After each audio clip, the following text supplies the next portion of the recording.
Gracias por su paciencia, por estos minutos que nos brindaron en las cuestiones de la logística. Nuevamente les doy la bienvenida a esta segunda sesión que tiene que ver en esta ocasión con la conferencia magistral de la doctora Pilar Calveiro, que lleva por título Las nuevas violencias de Estado.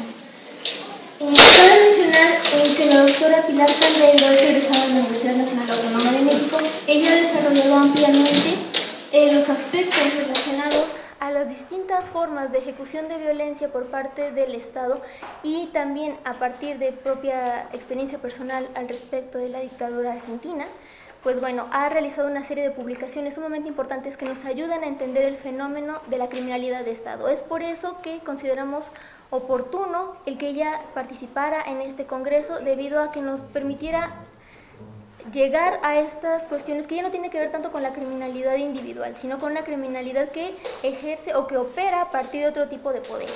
Sin más, por mi parte, los dejo con la presentación de la doctora Pilar Calveiro. Muchas gracias.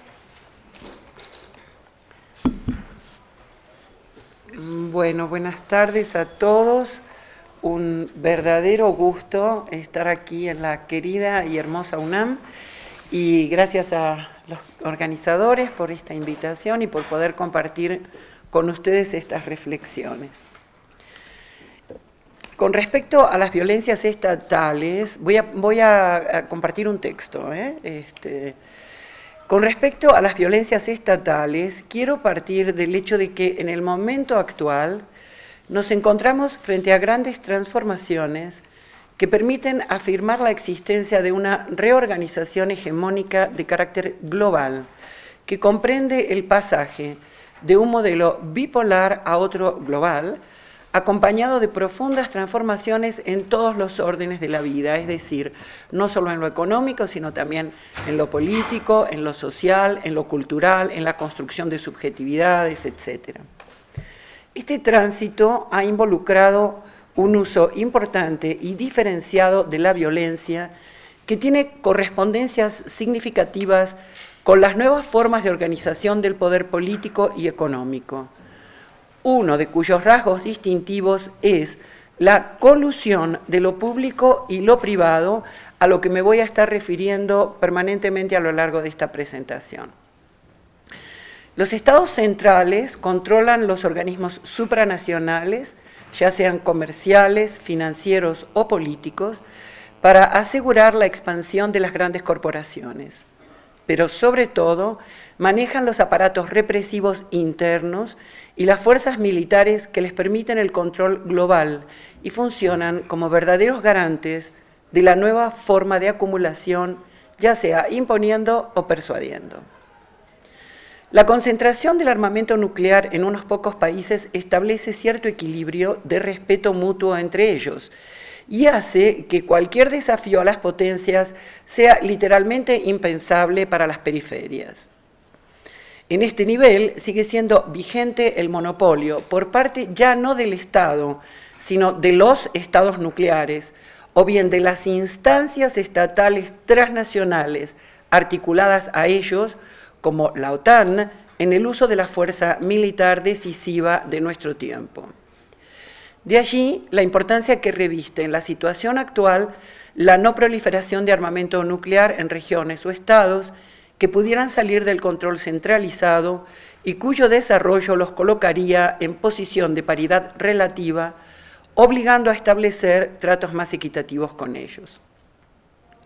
La violencia estatal tiene un papel central en el proceso de reconfiguración hegemónica. A su vez, ella misma, esta violencia, se reorganiza y lo hace principalmente bajo dos modalidades que ha caracterizado como guerras. Uno, la llamada guerra antiterrorista, que incluye la persistencia del modelo concentracionario, aunque bajo una modalidad limitada por el momento, y 2, el combate contra la inseguridad y el crimen organizado que ha propiciado la extensión y reorganización de los sistemas penitenciarios. En ambos casos, la violencia estatal se ejerce al mismo tiempo por organismos públicos y privados, ya que se ha ido produciendo tanto la proliferación como la privatización de los medios de destrucción y violencia. Los estados nacionales se han disciplinado a las políticas de seguridad globales, tanto interna como externamente, haciendo propios los lenguajes bélicos de las potencias centrales.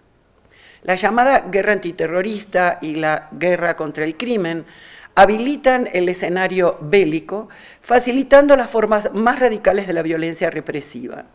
La primera permite mantener y expandir el nuevo orden global y para hacerlo replica formas de lo concentracionario como hemos visto en Guantánamo, Abu Ghraib y la llamada red de sitios negros de la CIA.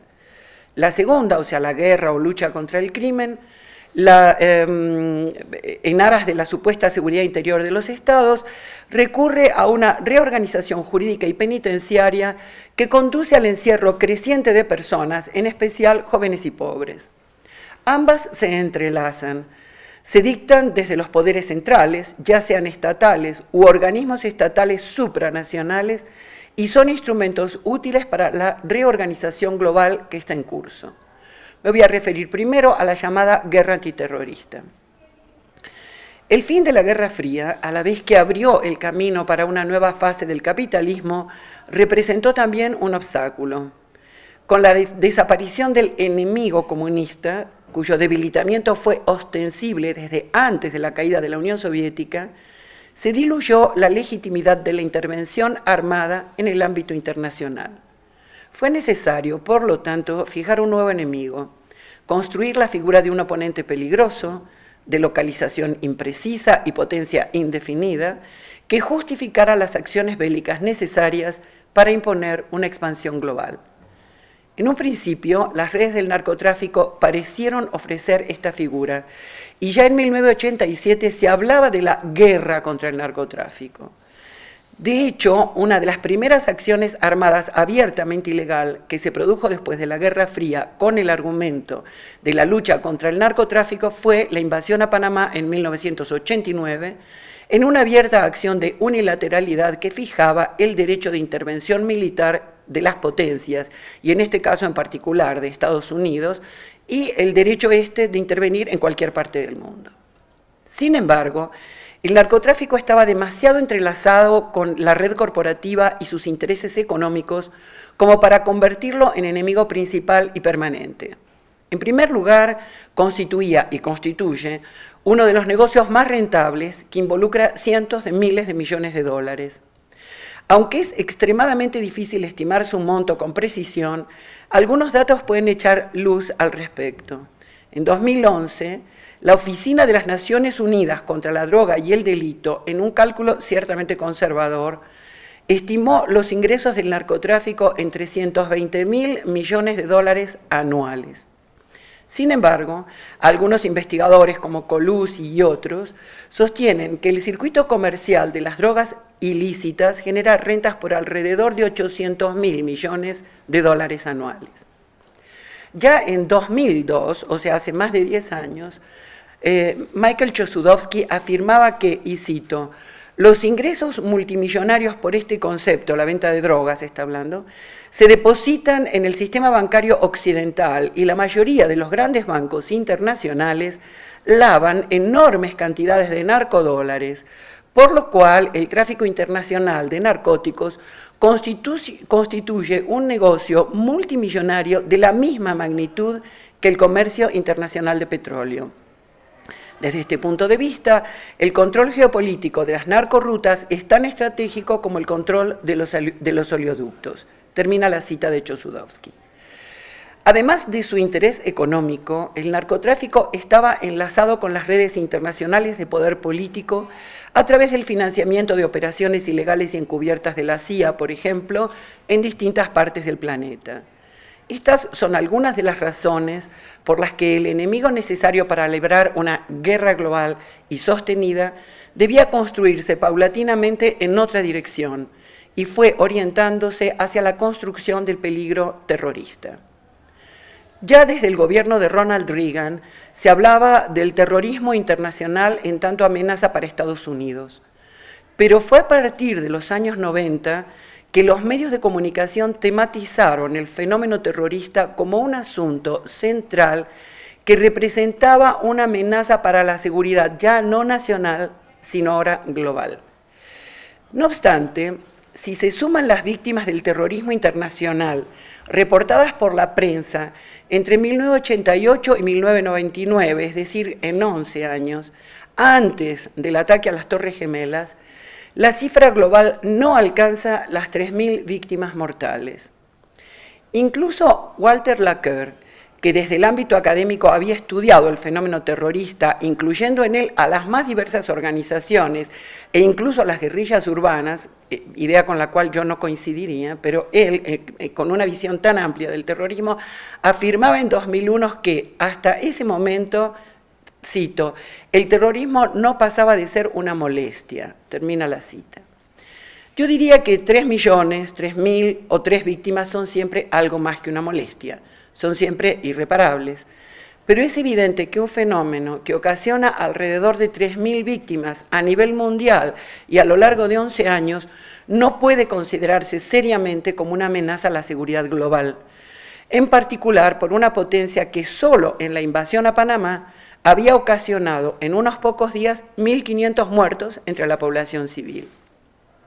Sin embargo, para el año 2000 se firmaba el protocolo antiterrorista en la cumbre hispanoamericana, asignándole una importancia internacional desproporcionada.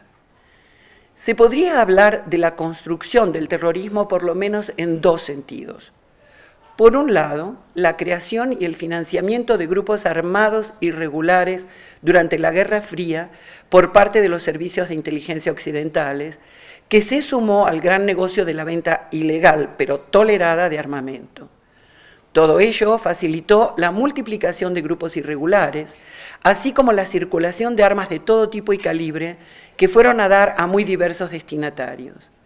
Podríamos decir con Marc Augé que si Bin Laden y otros islamistas, especialmente los talibanes, fueron armados y a menudo adiestrados en Estados Unidos, es necesario preguntarse si podemos considerar al terrorismo como una enfermedad del propio sistema.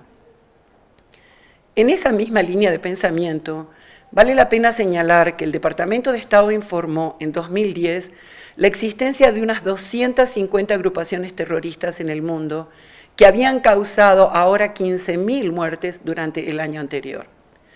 Independientemente de lo dudoso de su criterio para definir qué organizaciones pueden considerarse terroristas, llaman la atención 2 asuntos: el incremento y no la reducción de las víctimas del terrorismo después de la declaración de la guerra antiterrorista, y el hecho de que 60% de dichos atentados se concentró en Irak, Afganistán y Pakistán, todos ellos con la mayor presencia de tropas y acciones antiterroristas después de 2001. Se estima asimismo que, en el último decenio, más de 80% de las víctimas del terrorismo ocurrieron en ataques a blancos de países no occidentales, que son los que pagan los mayores costos de la llamada guerra que declaró Occidente. Pareciera claro que o bien la confrontación se está perdiendo, o bien que el sistema mismo, y en particular su terror antiterrorista, generan nuevos terrorismos y potencian la violencia que, en una suerte de efecto perverso, se vuelve principalmente en contra de los países periféricos que pagan al mismo tiempo los costos del terrorismo y de la guerra declarada en su contra.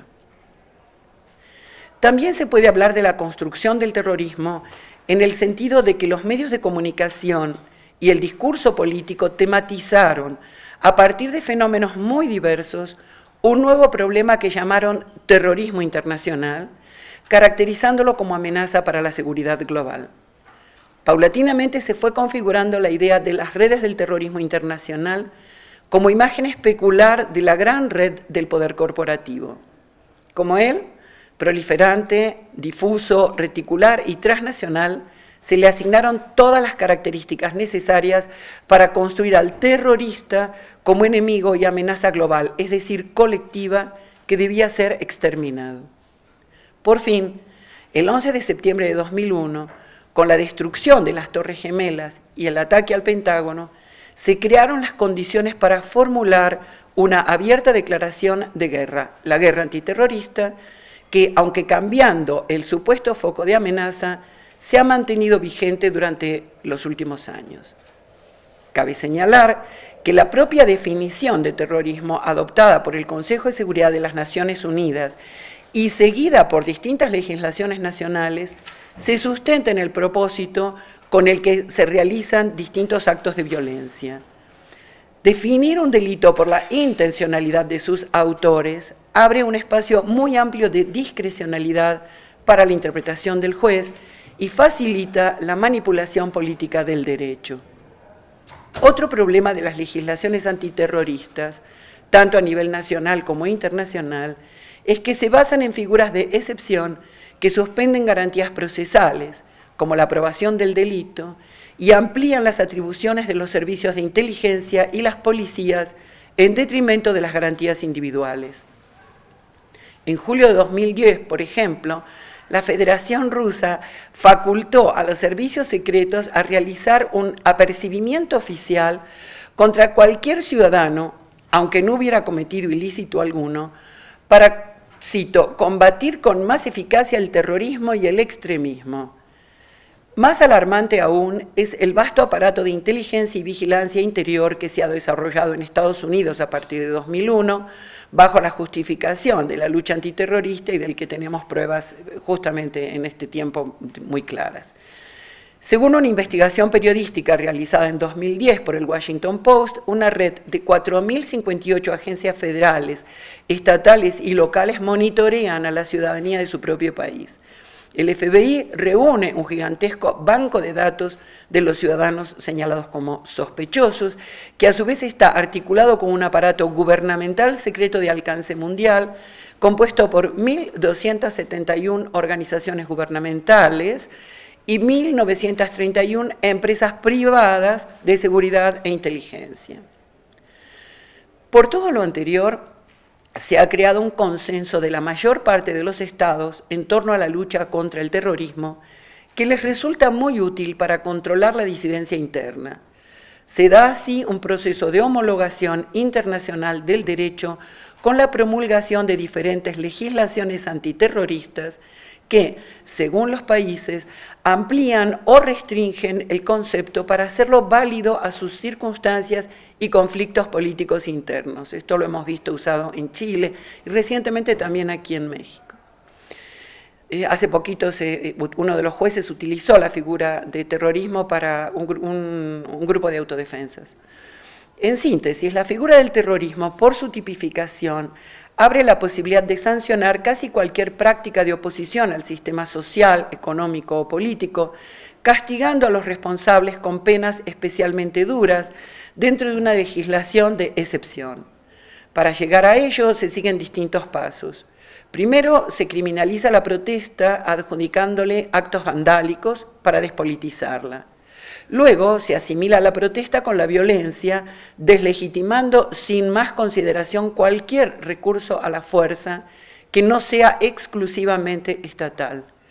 Por fin, toda violencia contra el sistema político o gubernamental, en tanto desestabilizadora y violenta, se considera terrorista.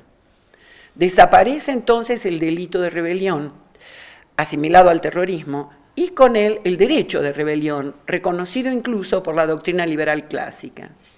De esta manera, se pretende deslegitimar y colocar en el lugar de la excepción, fuera de las protecciones de la ley, toda forma de disidencia activa para crear un sistema sin oposición. Lo más alarmante del combate al terrorismo no es tanto la dureza de las penas, sino la suspensión del derecho ordinario y la consecuente excepcionalidad de las mismas.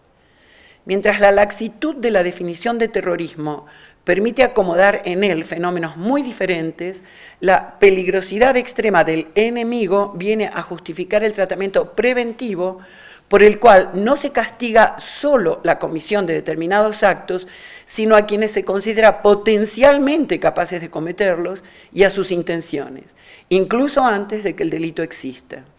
Se podría decir entonces que la figura del terrorista, en tanto categoría difusa que puede incluir a muchos otros, étnicos, políticos, religiosos, encarna al otro de nuestro tiempo. En la construcción de este otro y en el mantenimiento de los escenarios bélicos se juegan muchos intereses políticos y económicos, públicos y privados. Por ejemplo, mientras las primeras bombas caían sobre Bagdad para prevenir una amenaza terrorista inexistente, grandes corporaciones como Halliburton o Bechtel Group firmaban contratos por cientos y miles de millones de dólares por servicios diversos, entre ellos la reconstrucción de lo que aún no destruían las tropas estadounidenses. Otras firmas se beneficiaban con contratos para cubrir la alimentación y el alojamiento de las fuerzas militares, a la vez que enriquecían a políticos asociados con ellas, como Dick Cheney. Todo ello sin contar el mayor negocio, los beneficios por la privatización y el control de las reservas del petróleo iraquí. En este mismo sentido, no es irrelevante la contratación de fuerzas de seguridad privadas que acumularon grandes ganancias a la vez que cometieron innumerables abusos contra la población civil. Un ejemplo significativo es el de Blackwater Security Consulting, que facturó más de $1.000 millones en Irak y Afganistán, y a la vez fue responsable de diferentes atropellos contra la población, como muchos de ustedes recordarán.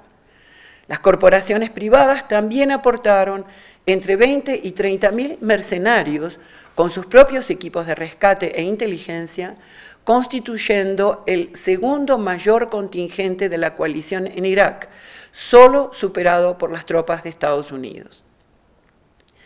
En el contexto de la llamada guerra antiterrorista, más de 100 compañías militares privadas se establecieron en Irak y en toda la península arábiga. El ascenso de la industria militar privada, además de representar un gran negocio propiciado por los estados, desafía la Convención de Ginebra y otros tratados internacionales, a la vez que pone en entredicho el supuesto monopolio de la violencia legítima en manos del Estado y despliega una violencia de la que finalmente nadie se hace responsable. Mientras los negocios crecen, las víctimas civiles se multiplican. En Irak, entre 2003 y diciembre de 2010, las víctimas civiles, que ascendieron a más de 100.000, fueron el doble que las de los combatientes. A su vez, solo 10% de las bajas militares correspondieron a soldados norteamericanos o de la coalición invasora. Así pues, el mayor número de víctimas se produjo de manera indiscriminada entre la población civil, mujeres, niños, periodistas, asistentes a bodas, asesinados casual o intencionalmente. En orden de importancia numérica, le siguen los beligerantes del país invadido. En tercero, y representando solo 3% del total, las fuerzas de ocupación compuestas por ciudadanos americanos que incluso ellos no son precisamente los beneficiarios de los grandes negocios corporativos. En estas guerras, las víctimas civiles se multiplican por efecto de la tecnología. Solo 60% de los aviones no tripulados y las armas llamadas inteligentes pudieron ser guiados a su objetivo, y más de 90% causaron daños colaterales en zonas civiles desarmadas. Pero esto no ocurrió solamente en Irak y Afganistán durante la fiebre bélica de la administración de George Bush. Durante el mandato de Barack Obama, Estados Unidos ha seguido matando civiles que pretende terroristas, ya sea con bombardeos directos sobre Afganistán o con aviones no tripulados, los famosos drones, en ataques a presuntos campamentos insurgentes en territorio pakistaní, dejando miles de víctimas fatales. Todo esto es parte de la violencia indiscriminada de las llamadas guerras tecnológicas, orientadas a causar la muerte arbitraria de los otros, sin poner en juego la propia, radicalizando así el principio según el cual salvar a la humanidad presupondría eliminar a una parte de ella. En consecuencia, esta violencia global, que se define a sí misma como guerra antiterrorista, es terrorista ella misma. ¿Por qué? Porque recurre a los rasgos principales de lo que históricamente se ha considerado terrorismo, esto es, despliega una violencia masiva, provocando cientos de miles de víctimas producto de bombardeo arbitrario e indiscriminado sobre población civil. Transgrede todo orden legal para dominar el mundo por la fuerza y el miedo, aplicando castigos ejemplares que disuadan al resto de las naciones de cualquier resistencia al avance del modelo corporativo global. También permite discriminar entre socios y estados acusados de ser patrocinadores del terrorismo, con todo el componente intimidatorio que esto conlleva. Sus beneficiarios y sus ejecutores, sus violencias, son, como se vio, tanto estatales como privadas. En México se aprobó la legislación antiterrorista en febrero de 2007, en sintonía con la política estadounidense para la región y el mundo. La tipificación del delito de terrorismo en este país comprende el uso de cualquier medio violento que implique, cito, actos en contra de las personas, las cosas o servicios públicos que produzcan alarma, temor o terror en la población o en un grupo o sector de ella para atentar contra la seguridad nacional o presionar a la autoridad para que tome una determinación. Termina la tipificación. La vaguedad y la amplitud en esta tipificación de la pena, que se puede sancionar con hasta 40 años de cárcel, la hace evidentemente útil para la restricción de los derechos políticos y facilita su aplicación contra la mayor parte de los movimientos sociales de protesta. A su vez, la incorporación de la figura de terrorismo internacional permite sancionar y extraditar a personas que, sin haber cometido ilícito alguno dentro del territorio de México, fueran acusadas de haber utilizado su estancia en el país para organizar o financiar alguna actividad de este tipo, acomodándose a intereses externos, principalmente de Estados Unidos. Hasta aquí lo que se refiere a guerra antiterrorista. Ahora voy a hablar un poco sobre la guerra o lucha contra esta otra figura de crimen organizado que también se constituye en esta reorganización global. Ni la guerra antiterrorista ni la guerra contra el crimen son guerras verdaderas, sino formas de la violencia estatal y privada que se dirigen principalmente contra excluidos y disidentes.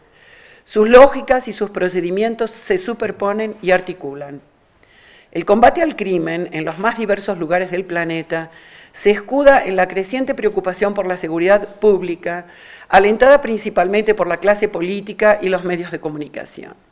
Sin embargo, en este sentido, el caso de México se puede considerar como un modelo a estudiar, en el sentido de que condensa de manera particularmente clara una serie de tendencias de carácter más general. Es un caso paradigmático, ya que implica una determinada forma de tratamiento del crimen y el criminal presente en la reorganización penitenciaria del mundo actual. Es importante, por lo mismo, empezar por identificar algunos aspectos de esta guerra como punto de partida. 1. El crimen organizado, y en especial el narcotráfico, en tanto su columna vertebral, constituye una densa red que involucra distintos niveles de gobierno y de las fuerzas de seguridad, los partidos políticos y el empresariado a nivel nacional, así como poderosos grupos públicos y privados en el ámbito internacional. La implicación de cada uno de ellos está suficientemente documentada en distintos trabajos académicos y también periodísticos, porque muchas veces en estos asuntos de actualidad quienes entran con más entusiasmo y decisión son los periodistas de investigación. Las policías municipales, estatales y federales han estado involucradas claramente en esta red. Por mencionar un par de acontecimientos, baste recordar que ya en diciembre de 2009, cuando la Armada dio muerte a Arturo Beltrán Leiva, se encontró una lista de las personas que recibían pagos mensuales del cártel a cambio de protección. Entre ellas figuraban funcionarios de la Procuraduría General de la República, que es un órgano federal, de la Secretaría de Seguridad Pública Estatal y de mandos policiales. También es interesante recordar la declaración ministerial de José Salvador Puga Quintanilla, miembro de la delincuencia organizada, quien aseguró que, y cito, la gente de los 3 niveles de policía, federales, municipales y estatales, trabaja para diferentes organizaciones criminales, pero siempre trabaja más para una. Es decir, protege especialmente a una de ellas según sea el caso. Con respecto al involucramiento de las Fuerzas Armadas, un ex agente del Servicio de Inmigración y Control de Aduanas estadounidense sostuvo que en México había trabajado con, cito, autoridades locales de Chihuahua, federales y el ejército mexicano en actividades relacionadas con el tráfico de drogas, incluso con su transporte en buques de la Armada o unidades de la PGR. Cierra la cita, involucrando entonces no solo al ejército, sino también a la Armada. También se sabe que el gobierno mexicano tuvo acuerdos de hecho con el narco, por lo menos desde los años 70, manteniendo bajo control tanto la siembra como el tráfico de drogas, bajo distintos modelos. Ya durante el sexenio de Felipe Calderón, existieron insistentes versiones que sugerían la protección al cártel de la Federación o de Sinaloa para crear un monopolio del narco controlado por el Estado. Al respecto, Edgardo Buscaglia, asesor de las Naciones Unidas en el combate al crimen organizado, afirmó que aun cuando no haya, dijo, ninguna prueba de que el presidente personalmente esté protegiendo al Chapo Guzmán, el sistema que él preside sí lo está haciendo. Cierra la cita. Con respecto al involucramiento del sistema político en general, también sostuvo la misma persona, Buscaglia, que, cito, entre 55 y 65% de las campañas políticas están infiltradas por grupos criminales, lo que involucraría a todos los partidos, de lo cual tenemos cada vez más pruebas, digamos. A su vez, con respecto a los empresarios, el mismo Buscaglia estimaba en 2011 que el cártel de la Confederación Nacional de Sinaloa estaba vinculado con 3.007 empresas poderosísimas que se benefician en el exterior, en Europa, en Estados Unidos y en México. Entre ellas, algunos de los principales bancos. Informes de la Secretaría de Hacienda y Crédito Público de 2010 consideraban que solo en el circuito financiero nacional se lavaban recursos por unos 10.000 millones de dólares anuales, cifra que, según estimaciones no gubernamentales, podría incluso duplicarse. Por fin, las redes de protección y autorización estadounidenses son decisivas. La relación de las agencias norteamericanas, en especial la CIA, con el narcotráfico también es antigua. De este vínculo provino, según investigaciones del propio Senado de Estados Unidos, por lo menos parte del financiamiento de la contra nicaragüense en los años 80. Según las mismas, capos de diferentes países tuvieron autorización para introducir droga en Estados Unidos, generalmente a través de México, a cambio de aportaciones monetarias para la contra. Cuando el gobierno nicaragüense se debilitó y se vio orillado a hacer una apertura que desembocó en su derrocamiento, los narcotraficantes utilizados por la CIA dejaron de ser útiles, de manera que comenzaron a ser detenidos o asesinados. Se podría decir que en este negocio siempre es así. El fin de la protección del establishment implica la confiscación de bienes, la cárcel, la extradición y la muerte, es decir, distintas formas de imposición del silencio. En la actualidad, la entrada masiva de droga y la impresionante salida de dinero y armas de Estados Unidos solo es posible con la complicidad de las autoridades de ambos lados de la frontera. Lo mismo puede decirse del hecho de que grandes capos vendedores operan y viven en Estados Unidos y podrán seguir haciéndolo hasta que se salgan de control o dejen de ser útiles. Por eso, el comandante Gumersindo López, de la Unidad de Operaciones Especiales de la Policía de El Paso, declaró, cito, sabemos que tenemos aquí miembros de los cárteles, sabemos que tenemos sicarios viviendo en el lado estadounidense de la frontera. Si se considera que las ganancias principales del narcotráfico quedan dentro de Estados Unidos, de hecho 85% de las que corresponden a la cocaína, según un estudio hecho por Naciones Unidas, no por otros organismos, 85% de las ganancias correspondientes al tráfico de cocaína quedan dentro de Estados Unidos.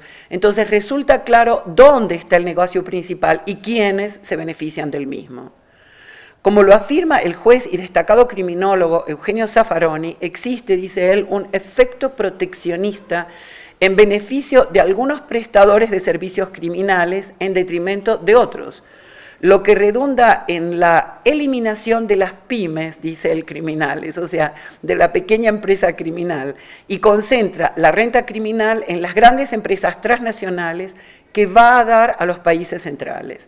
O sea, en el negocio ilegal de la droga tendríamos el mismo efecto de concentración que ocurre en otros ámbitos de la economía. En verdad, más que una lucha contra las complejas redes mafiosas, todo parece indicar que las agencias norteamericanas tratan de concentrar el mercado criminal propiciando el monopolio del narcotráfico en una gran estructura que opere bajo su control. Ello coincide con la opinión de Edgardo Buscaglia, quien asegura que, vuelvo a citar, siempre es bueno que se consolide uno, pero hay que imponerle las reglas del juego, dice Buscaglia. Sin embargo, yo diría, la consolidación de un grupo en México o en Estados Unidos o donde sea, permite pensar en la colusión del mismo con las estructuras de poder, creando un equilibrio donde puede resultar incierto quién le impone las reglas a quién. Esto es particularmente preocupante en sociedades como las nuestras, donde los monopolios son los que imponen cada vez más sus reglas del juego sobre el Estado. Si el gobierno norteamericano prefiere lidiar con una sola organización criminal, y todo parece indicar que por ahora, para el caso de México, es el cártel liderado por el Chapo Guzmán, aún después de su caída, es porque saca sus ventajas de ello. En este sentido, es interesante recordar que la defensa de Vicente Zambada Niebla, el Vicentillo, hijo de uno de los capos de este mismo cártel, afirmó que él había realizado actividades ilícitas con la autorización de funcionarios federales de Estados Unidos, esto en el propio juicio. Su abogado defensor utilizó las figuras legales de defensa por ejercicio de autoridad pública y también de incitación a la comisión de un delito por parte de la autoridad, ya que Zambada Niebla dijo que había trabajado más de 5 años con personas de la DEA y del FBI, a quienes citó por sus nombres. Asimismo, aseguró que oficiales de dichas agencias y de la Oficina de Inmigración y Control de Aduanas de Estados Unidos dieron su consentimiento para que realizara sus actividades criminales de enero de 2004 a marzo de 2009 a cambio de información sobre los otros cárteles. De todo ello se puede inferir que Estados Unidos no quiere acabar con el tráfico de drogas, como no quiere acabar con el terrorismo, sino controlarlo y utilizarlo en su beneficio económico y o político. Ambos fenómenos han sido producto de su propia construcción, primero como aliados y luego como enemigos útiles. En razón de todos estos procesos se conforma lo que acertadamente Anabel Hernández llamó narcocracia, constituida por narcotraficantes, narcoempresarios y narcopolíticos, junto a los narcomilitares y narcopolicías que los cuidan. De todo lo anterior, se desprende que no estamos frente a una guerra contra el narco o el crimen organizado, como se ha afirmado, ya que ésta supondría 2 bandos en lucha a muerte, gobierno y narcos. Por el contrario, el involucramiento de distintos sectores estatales y no estatales demuestra la interpenetración entre gobierno, sociedad y delincuencia organizada, formando una única red que disemina formas de violencia masiva y atroz en la lucha de sus facciones internas por el control de los mercados. Distintas autoridades forman parte de esta confrontación, favoreciendo a unos u otros para obtener sus propias ganancias. Esta red incorpora en su estructura y afecta con su violencia a enormes sectores de la sociedad que resultan ser sus víctimas, aun cuando también sean a veces sus empleados. Secuestrados para obtener rescate, asesinados por venganza o por error, productores o comerciantes extorsionados, campesinos y pobladores desplazados, migrantes abusados de todas las maneras posibles son indudablemente víctimas, pero también lo son jovencitos, casi niños, que las bandas utilizan aprovechando su precariedad económica y cultural o los policías y soldados reclutados en los sectores más humildes por las mismas razones. Por donde se la mire, sea a nivel nacional o internacional, se trata de una guerra falsa que, gracias a actividades económicas declaradas ilegales, permite una extraordinaria acumulación de recursos, parte de los cuales se desvía a otras actividades igualmente ilícitas, pero útiles para el sistema político. Por otra parte, como el terrorismo ofrece un enemigo cuyo combate no debilita la violencia, sino que la potencia, haciéndolo cada vez más amenazante. Baste señalar que cuando Vicente Fox terminó su mandato, el saldo de esta supuesta guerra era de 9.000 muertos. Durante el sexenio de Felipe Calderón, las víctimas fatales ascendieron en algunos cálculos a 60.000, hay otros que afirman que hasta a 100.000, y con la actual administración la violencia continúa en niveles semejantes, por lo menos por ahora. En México, como en el mundo, no se persigue la eliminación del narcotráfico, sino su control. Las luchas entre facciones rivales son parte de la historia del narcotráfico. Sin embargo, en la última década parece que los esfuerzos se orientan a la unificación de los distintos grupos criminales bajo un mando único, con el que se pueden establecer acuerdos. Es bastante conocido que poco después de la fuga de Guzmán Loera del penal de Puente Grande, él mismo convocó a más de 25 narcotraficantes importantes para celebrar entre todos una suerte de concilio. Ahí se creó una organización mafiosa de carácter nacional, la Federación, que parece haber contado con la protección gubernamental. Siempre de acuerdo con Buscaglia, de 53.174 detenciones realizadas durante los primeros 4 años del gobierno de Felipe Calderón, solo 941, es decir, menos del 2%, correspondieron al cártel de Guzmán Loera. Todo ello parecería indicar que se intenta avanzar, no sin dificultades, en la constitución de una suerte de monopolio de proyección transnacional que sin embargo no ha logrado controlar a todos los grupos. Es notable cómo la prensa habla de distintos carteles, pero en realidad cuando nos metemos a analizar, tenemos 2 grandes grupos, que es la Federación del Cártel de Sinaloa y los Zetas, y otros grupos que están coaligados de distinta manera con uno o con otro. No tenemos esta proliferación incomprensible de la que muchas veces habla la prensa. La verdadera peligrosidad de los capos mafiosos reside en la información que poseen. Los jefes del crimen organizado conocen con toda precisión cómo funciona esta red y quiénes se benefician de ella.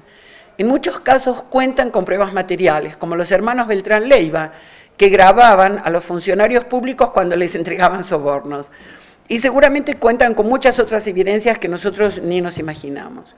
Por eso, cuando cubren su ciclo, cuando acaba su utilidad o cuando pretenden una autonomía sospechosa, se los encierra en condiciones de fuerte aislamiento, como los centros de seguridad máxima, o se los manda a matar por algún traidor o adversario que nunca falta. Las redes criminales tienen una forma estremecedora de mostrar un poco de lo que saben mediante la difusión de videos y narcomensajes censurados bajo el argumento de no darles publicidad ni credibilidad. Sin embargo, algunos de ellos trascienden. Son por lo regular denuncias y amenazas. Muchos hablan de la protección de las autoridades a determinado grupo, dan los nombres de los implicados y reclaman una rectificación. Así como el dinero de los narcos es savia que alimenta las campañas electorales, la información que ellos poseen es veneno puro para los políticos. Por último, voy a hablar de distintas formas del punitivismo estatal. Como respuesta a la violencia desatada por las grandes redes delictivas protegidas por sectores del Estado, la tendencia en México, como en otros países donde la incidencia de este fenómeno es mucho menor, ha sido modificar la legislación para incrementar el punitivismo penitenciario. Entre 2000 y 2008 se realizaron 17 reformas al Código Penal Federal, que respondieron a una tendencia de penalización creciente, entre las que destaca la reforma constitucional de 2008, de carácter principalmente judicial.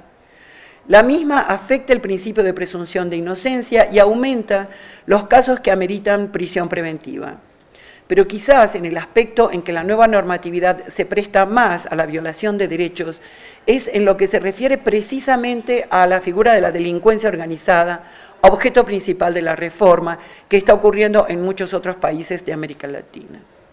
Se la tipifica como, cito, la organización de hecho de 3 o más personas para cometer delitos en forma permanente o reiterada. Es decir, que se trata de un delito que se consumaría por la sola intención de realizar otro.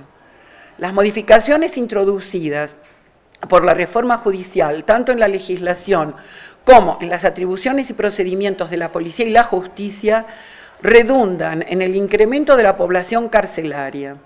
Asimismo, se acercan a prácticas de un estado de excepción que opera principalmente a partir de la figura de delincuencia organizada, y a partir de la cual se puede suspender la libertad de las personas por su probable participación en ilícitos, aumentar los periodos de incomunicación, restringir las garantías procesales, mantener en reserva a quién es la parte acusadora, restringir la audiencia pública, confiscar bienes provenientes de presuntos ilícitos, aún antes de probarlos, y aumentar la discrecionalidad por parte de los jueces.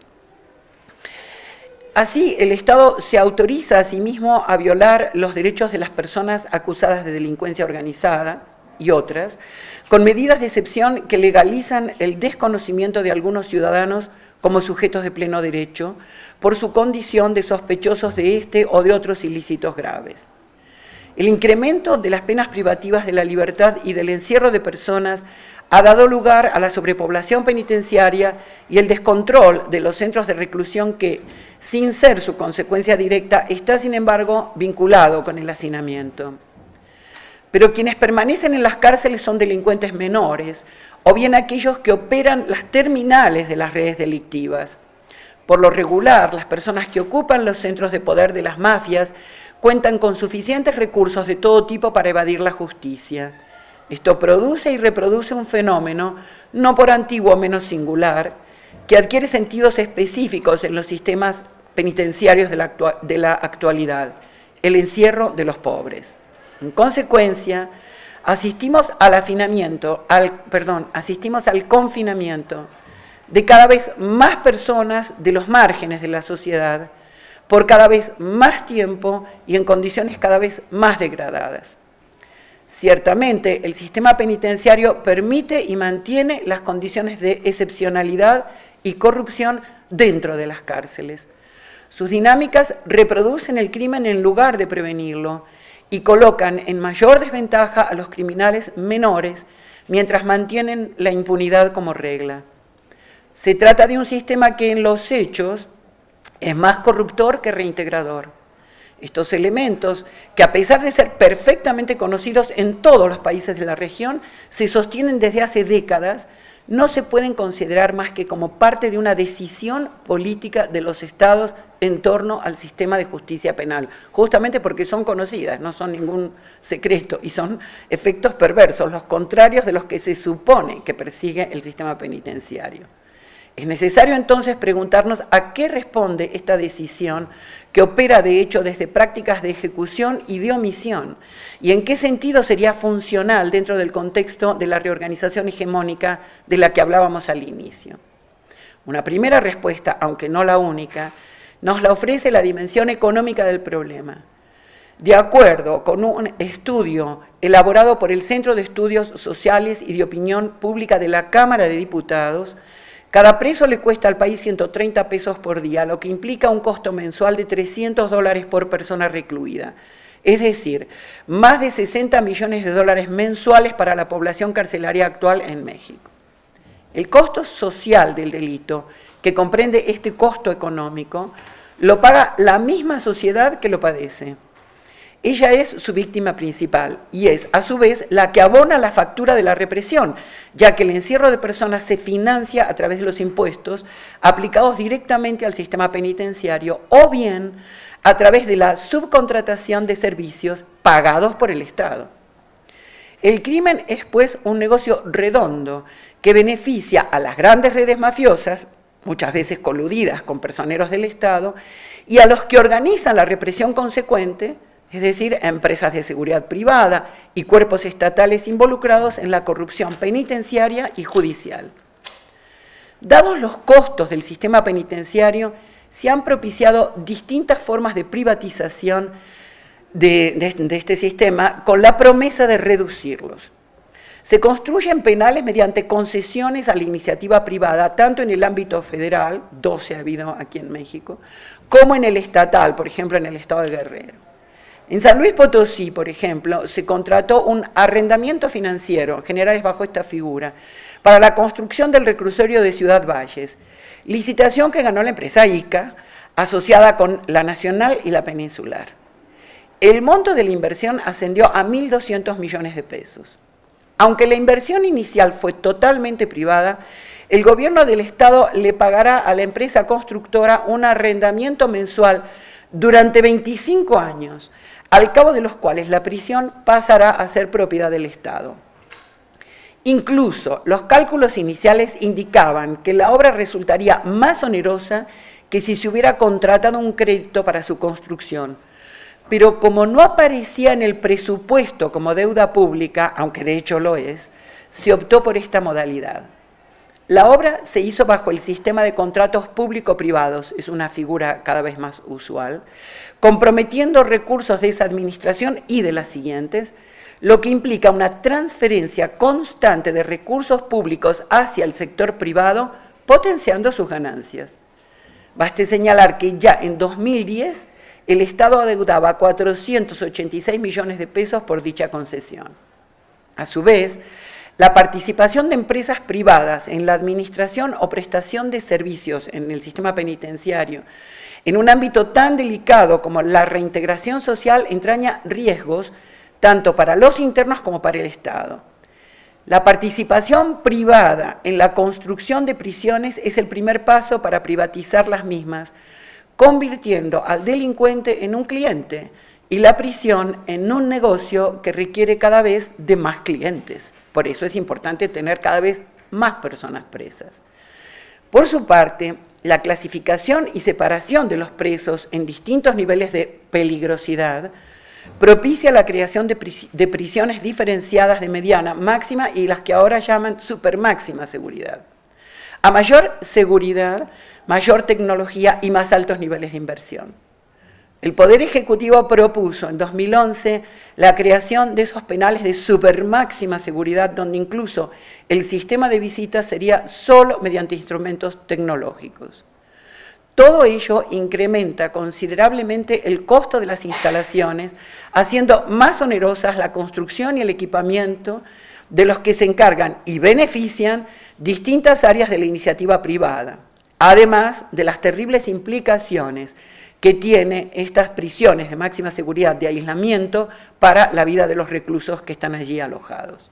Entonces, para ir terminando y a modo de conclusión general, se podría decir que de todo lo expuesto se desprende la funcionalidad de ambos escenarios bélicos, el antiterrorista y la guerra contra el crimen, para la reorganización global de la hegemonía en varios aspectos. Uno, es acorde con el proceso de acumulación y concentración de las riquezas, articulando redes de poder y violencia que son estatal, privadas o legal y legales, y que tienen carácter transnacional.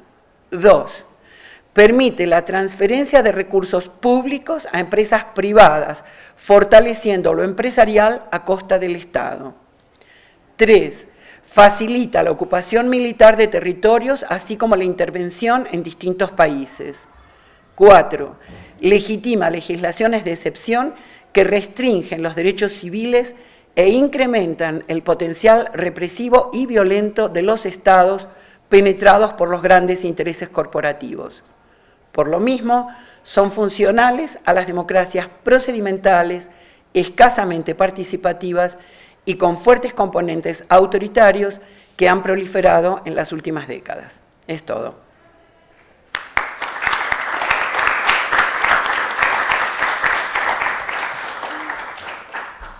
Agradecemos la intervención de la doctora Pilar Calveiro.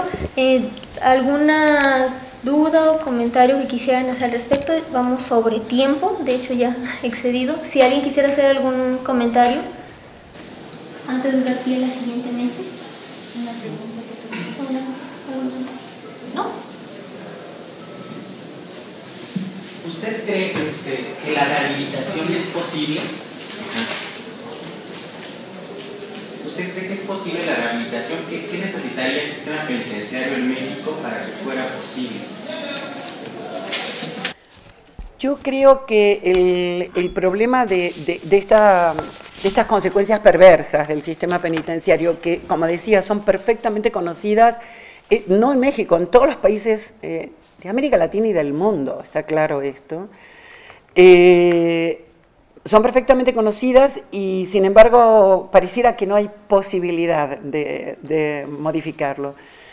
Creo que esto lo que nos muestra es que el sistema penitenciario cumple una función diferente a aquella que es enunciada por él. O sea, se enuncia como función digamos, la reinstalación, la resocialización del delincuente, pero en la realidad lo que ocurre es que lo que hace el sistema penitenciario es potenciar la red delictiva. Ya Foucault lo había señalado en Vigilar y Castigar, y hemos tenido numerosas pruebas de esto. Entonces, potencia la red delictiva y tiene un montón de otros intereses. Como decía yo ahora, sobre todo en esta fase es muy útil porque es funcional a la privatización de muchas actividades y, por lo tanto, a la transferencia de recursos públicos hacia el sector privado. Entonces, creo que primero hay que identificar esto, que hay una funcionalidad del sistema penitenciario. No es que no tiene una funcionalidad o que ha sido desviado, tiene funcionalidades, pero no son las enunciadas. El tema de la rehabilitación creo que es un tema muy complejo, por supuesto, y que habría que hacer, digamos, yo no cuento con los elementos para especificar cómo debería ser la rehabilitación, pero ciertamente creo que esto es posible. Lo que podría avanzar en este sentido es que hay otros sistemas de justicia que se basan y que hemos dado por mucho tiempo como sistemas más atrasados, como es el caso de los que llamamos usos y costumbres, que provienen de los sistemas jurídicos indígenas, por ejemplo, que se basan en otros principios.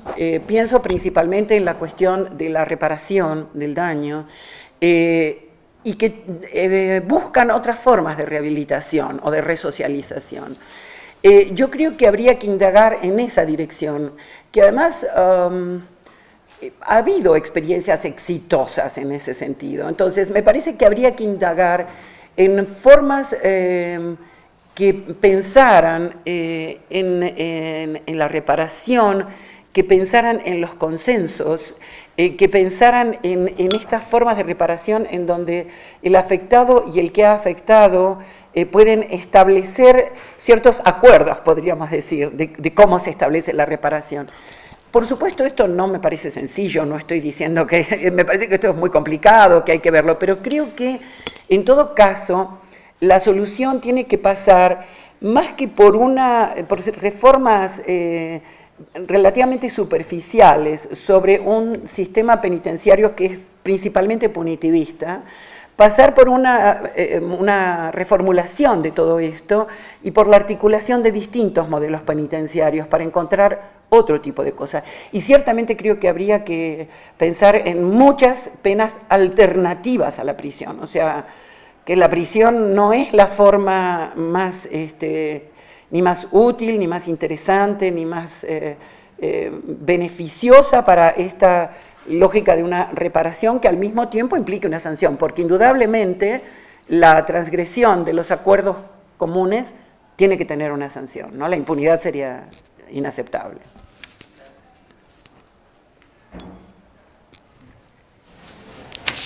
Usted había dicho que el Estado está mal, el sistema está mal, ¿no? Porque es un círculo vicioso, ¿no? Que si el Estado está con los delincuentes o con el crimen organizado, pero al mismo tiempo el Estado da concesiones para hacer reclusorios, y entonces también tiene que pagar, tiene que pagar para que se mantenga el reclusorio, ¿no?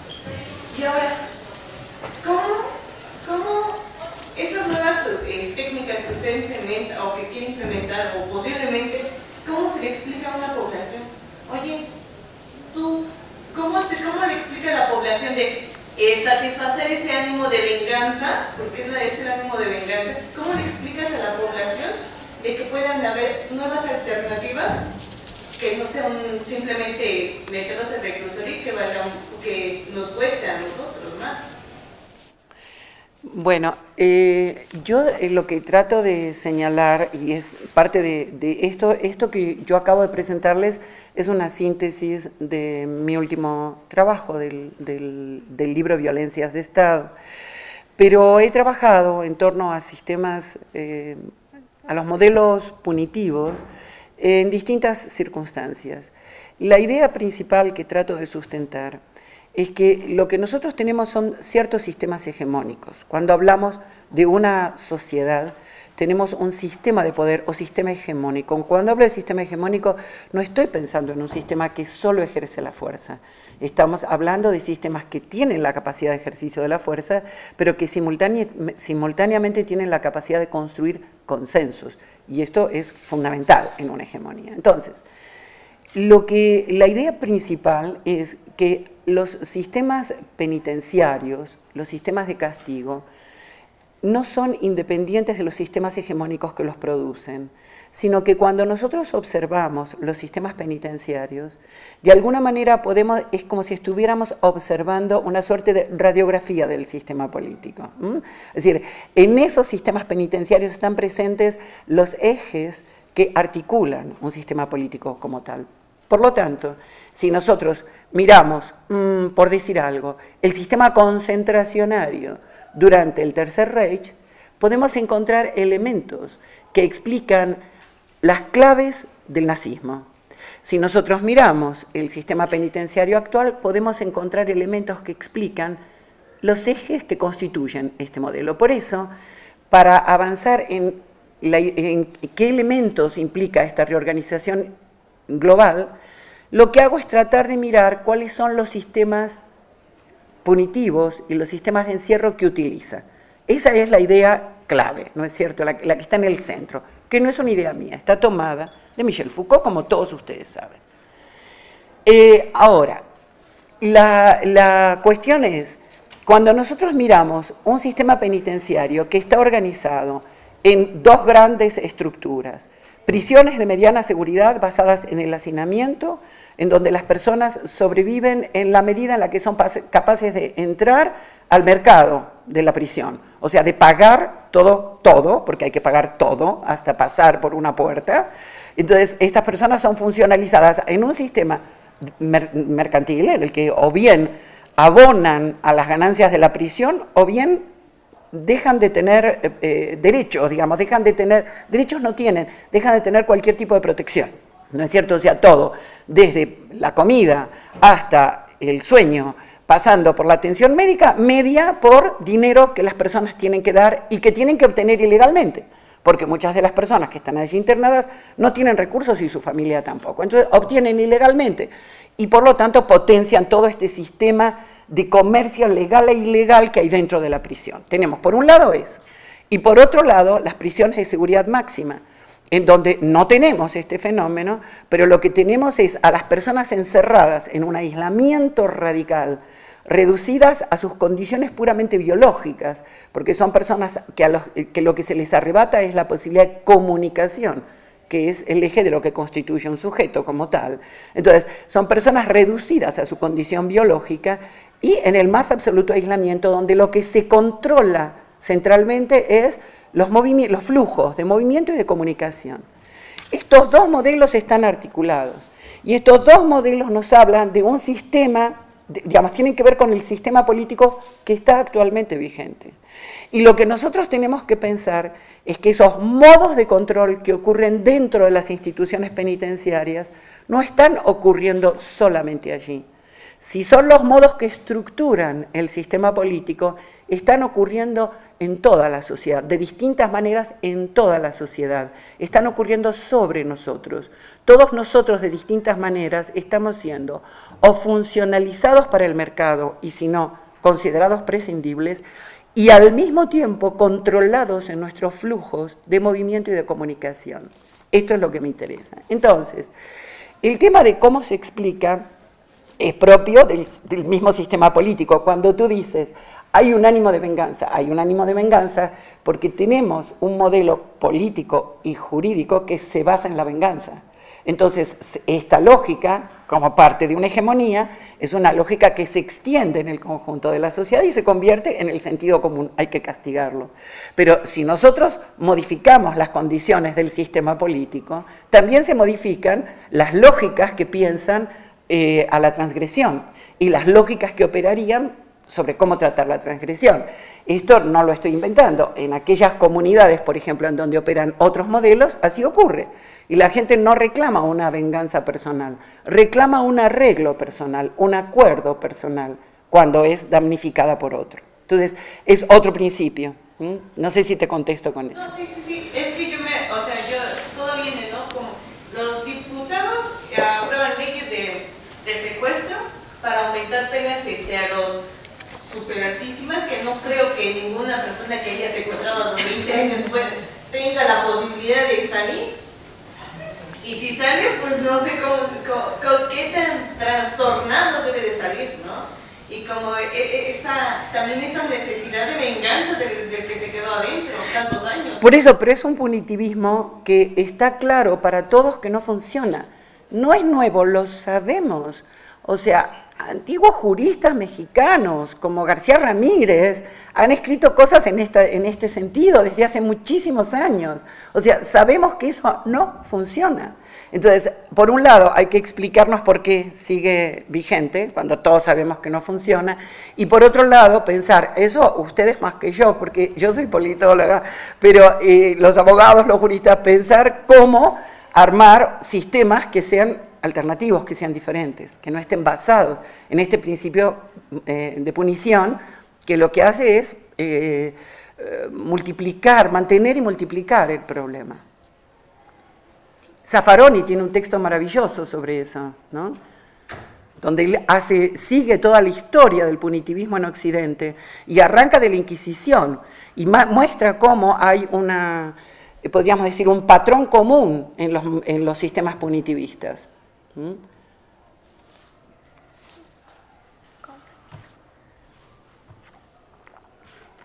Nuevamente agradecemos la participación de la doctora Pilar Calveiro, procedo a la entrega de su constancia. Muchas gracias. Muchas gracias. Muchas gracias.